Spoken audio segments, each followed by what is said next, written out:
did his own thing. It kind of did away with Hollywood, but it didn't do away with Hollywood so much as, let me put it like this, it went ahead and accepted what Hollywood had already told us, which was ain't nobody discovering nobody no more. I perform at a place in LA known as the Laugh Factory. There's a show there called Chocolate Sundays. I have over a half dozen Chocolate Sundays appearances, millions of views. I murder that motherfucker every time I go.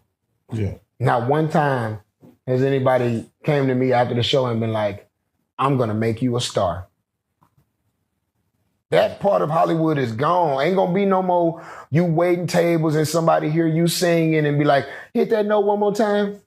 I'm gonna sign you right now. Ain't no more walking down the street and somebody say, stop.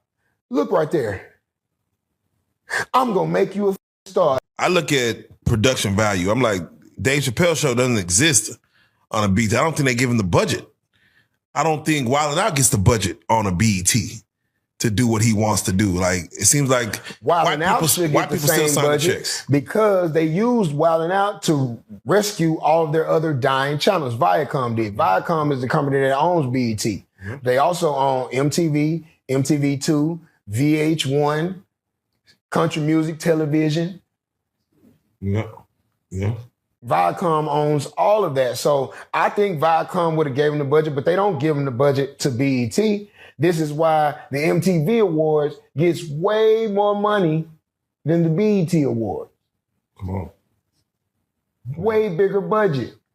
Because we got to remember, black people are only 13 to 19% of this population, depending on who counting.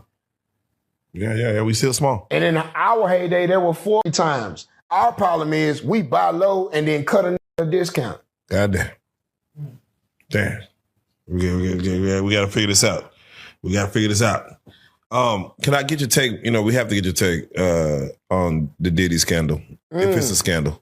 Do you feel like Diddy was railroaded? Do you feel like this was just a play, a bigger play that we don't see the end result to? Or he just a freaking... There exists a lesson that will forever need to learn. When you make enough money to be invited into all white rooms, always remember that you're the there. You're still the token black guy. When you start doing what you see the white folks do, you got to always remember that you're the doing it. See, nothing happens by spontaneous combustion.